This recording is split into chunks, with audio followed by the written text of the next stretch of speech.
کچھ عادت ہے، آپ کو پتہ ہے کہ وہ اپنی خواہش کو اپنے ہاتھ سے پوری کرتے ہیں،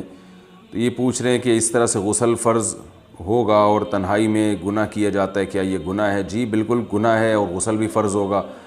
اور قرآن مجید میں اللہ تعالیٰ کا ارشاد ہے الا علی ازواجہم او ما ملکت ایمانہم فانہم غیر ملومین،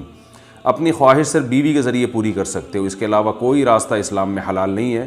تو جتنے بھی طریقے ہیں اپنی خواہش کو پوری کرنے کے سب حرام ہیں۔ رہا یہ مسئلہ کہ اس سے نجات کیسے پائیں،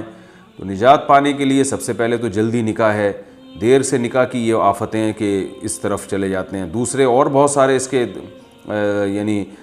طریقے ہیں جن سے اس سے بچا جا سکتا ہے۔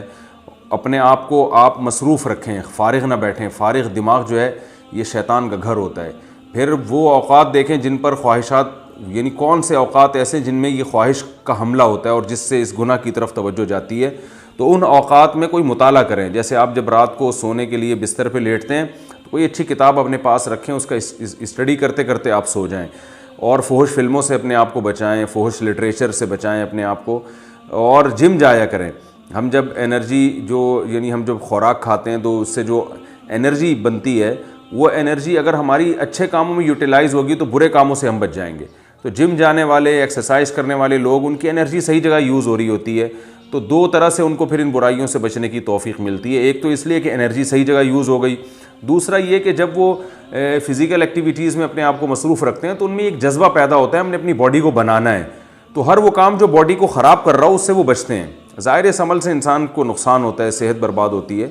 تو وہ پھر باڈی بنانے کی فکر ان کو لگ جاتی ہے، تو وہ پان گٹکا اور یہ جو اس طرح کی فحش چیزیں ہیں ان سے خود بخود ایوائڈ کرنے کی ان کو ایک رغبت ہوتی ہے۔ تو یہ سارے کام کرنے، اس طرح کسی اچھے سائیکیٹرک کو دکھائیں، وہ بھی جو ہے وہ اس سے کہیں کہ میں نے یہ برائی چھوڑنی ہے، کیونکہ بعض نفسیاتی ڈاکٹر الٹا اور اس برائی میں ڈال دیتے ہیں۔ تو ایسا ڈاکٹر جو اس کو برا سمجھتا ہو اس سے کہیں کہ بھئی میں نے یہ برائی چھوڑنی ہے، تو نفسیاتی ڈاکٹر بھی کچھ ایسی ٹرکس بتاتے ہیں جن سے یہ بیماری چھوٹ جاتی ہے۔ اور ایک کام تو لازمی کرنا ہے کہ جب بھی یہ برائی ہو فوراً کچھ سزا دیں اپنے آپ کو، ایک روزہ رکھیں یا 2 روزے رکھیں، یہ اپنے اوپر لازم کر لیں کہ جب بھی یہ مجھ سے برائی ہوگی تو میں 1 روزہ یا 2 روزے یا 3 روزے، جتنی اللہ نے استطاعت دی ہے، ایک اپنے اوپر فرض کر لیں۔ فرض کا مطلب یہ نہیں کہ قسم اٹھا لیں، کہ نیت کر لیں، عزم، پختہ نیت کریں کہ جب بھی یہ برائی ہوگی میں سزا کے طور پر 1 روزہ یا 2 روزے یا 3 روزے، جو بھی آپ بہتر سمجھیں وہ آپ اپنے اوپر، اتنا کہ آپ کو سزا ملے، اور سزا اتنی زیادہ بھی نہ ہو کہ وہ سزا ہی نہ دی جا رہی ہو۔ آپ نے 20 روزے کی کہہ لیا تو 20 روزے نہیں رکھے جا رہے اب آپ سے،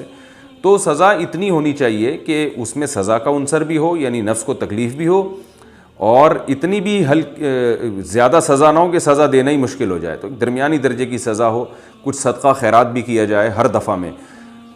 اور پھر توبہ استغفار لازمی کی جائے، تو اس سے انشاءاللہ آہستہ آہستہ یہ گناہ چھوٹ جائے گا۔ اور پھر اس کوشش میں لگ جائے کہ چھوڑنا ہے۔ جب تک نہیں چھوٹتا تو مایوس نہ ہو، یہ نہ کہے یار یہ تو پھر مجھ سے دوبارہ ہو گیا، اب تو میں بس کرتا ہی رہوں گا، اب میں مجھ سے تو بچا جاتا نہیں ہے، یہ غلط ہے۔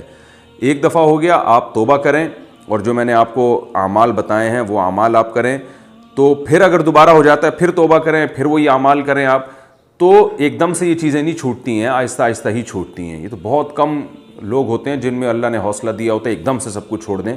لیکن آپ اگر ایک دم سے نہیں چھوڑ سکتے تو اس طریقے پر آپ چلیں گے جو میں آپ کو بتا رہا ہوں، تو آہستہ آہستہ انشاءاللہ یہ بیماری آپ سے چھوٹ جائے گی انشاءاللہ۔ اللہ تعالیٰ جتنے بھی نوجوان ان قسم کی برائیوں میں مبتلا ہیں، اللہ تعالیٰ ان سب کو بچنے کی توفیق عطا فرمائے، اور اللہ کا واسطہ ایسے لوگ نکاح میں جلدی کریں، کیونکہ اگر یہ نکاح نہیں کرتے نا تو آج یہ برائی کر رہے ہیں، کل اس سے آگے قدم جاتا ہے، پھر اس سے بڑی برائی کی طرف شیطان لے کر جاتا ہے۔